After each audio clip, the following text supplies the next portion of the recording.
So you can see behind me that we've got our the construction site that we're working on to help build a new school building here in the village in Nepal. So all of our people are just over here getting ready to get into it this morning.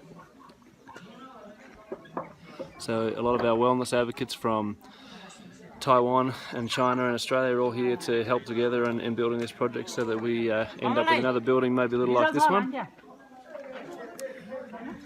so that the children have a school to attend and they're learning English as well as lots of other wonderful things. So we're super excited to be able to be here and help and just make some small difference, I guess. And it gives me an overwhelming sense, I guess, of gratitude for what we have and for what our children have. The people here are so humble, so generous, and you know they engender that spirit in us as we help work side by side along them. So looking forward to a great day. Hey everybody, just thought I'd update you on our journey in Nepal so far. So yesterday we spent another full day helping put all the foundations in for the new schoolroom. So we've just about got those complete, so we'll be finishing that off this morning. You can have a look right there. So all the concrete that was laid at the bottom and all the steel sticking out of the ground was what everyone was working on yesterday. We had a hell of a storm last night, so there's a lot of rain and thunder and lightning, which is exciting for most but annoying for some, because some of the rooms ended up leaking. So some laid in puddles overnight to sleep in, which wasn't fun for them, I'm sure. Yesterday I had a really wonderful experience along with a lot of our female wellness advocates. Had the opportunity to sit with the two different Days for Girls groups, so two groups of between 50 and 60 local young girls, and they had the opportunity to educate them about their menstrual cycle and their own health, I guess, and well-being in ways that they maybe haven't before. So a lot of the girls got to go and help educate about that, and I was fortunate enough to be asked to go and talk to the girls with Rob Young, one of our founders, about the way that we see girls and women and the way that we believe these young girls should be respected and honoured and cared for and loved by the men in their community, whether they be their fathers, brothers, boyfriends. And it was very humbling to have them just really listening to and being so receiving and excited about the message that a man might honour them and love them and care for them and protect them, like I certainly do, and that's the way that I feel about my wife and my daughter. And it was just really beautiful to be invited into that space and have those few moments to share that with them, and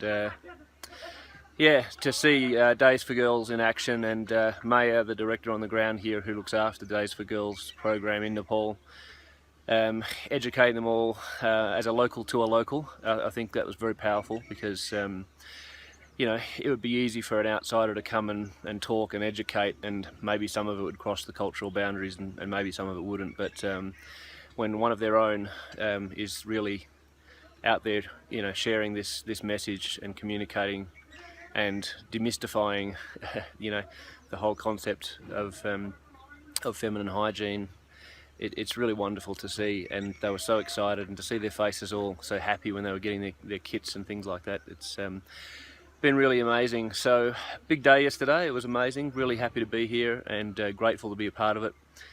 Can't wait to see what today brings, sharing some more with the local villagers, and finishing off the construction side of what we're doing, and hopefully having some time with the community this afternoon, weather permitting, of course. So have a great day. So this is the beautiful view from the village that we're in the district of Rameshap in Nepal, and the mountains that surround us. And maybe you can see on the far side of the valley there's more little communities sort of dotted around the land, and it's a really hard existence here for these people. It really is subsistence living. The soil isn't that fertile. It's extremely rocky, as you can see, all the rocks that we've been pulling out of the ground that have been pulled out by the locals. We've been pulling out ones much smaller than that, fortunately. But it struck me though that for us to enjoy an oil in all the countries that we enjoy it, like wintergreen that comes from Nepal, you know, we travelled to Kathmandu, a couple of flights from Australia, and then from Kathmandu 2 different sets of bus rides over some pretty precarious roads that overhang the edges of these mountains without barriers. So it's at times you've got to be thinking, am I going to survive this actually? But hail to the bus driver, man. He was amazing and he got us through safely, which was great. But 10 plus hours up the mountain to get to where we are here, and then you know, of the 5 locations that wintergreen comes from, when you see the physical labour and the work that comes, or that is undertaken by the community to harvest the wintergreen and then have it distilled, and then, you know, that raw distilled product has then got to make its way from the mountain back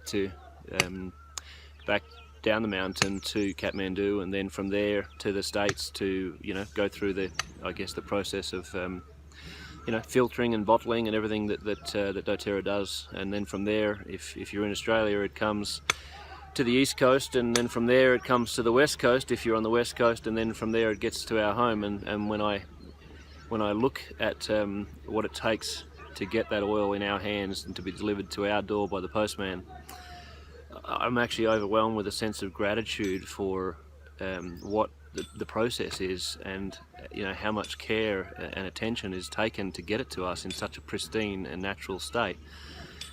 And I actually think it's cheap. You know, I hear sometimes people say that some of the oils are expensive, or maybe doTERRA's oils are more expensive than some other companies.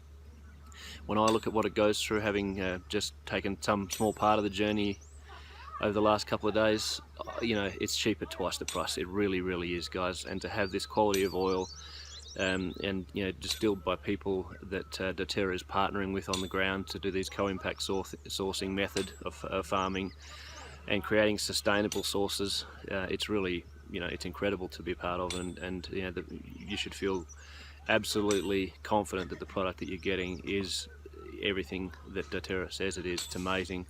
So it's just wonderful to be a part of that, and also to see the villagers when we're around them, how grateful they are that we are here, and the partnership they have with doTERRA. It's actually incredible. It's extremely humbling, and you know, Vanessa, my wife, has a pretty strong gratitude game. She makes sure that she's very grateful and that we're grateful, and it's a really strong focus in our family, and she has a mandate to help everybody else to focus more on what they're grateful for, rather than maybe wallowing in what's not going right. But I tell you what, these people here make me understand that I've got to lift my gratitude game to a whole new level, because these people, you know, have, you know, so little yet are so grateful. So really, really empowering to get to know them and to be part of this.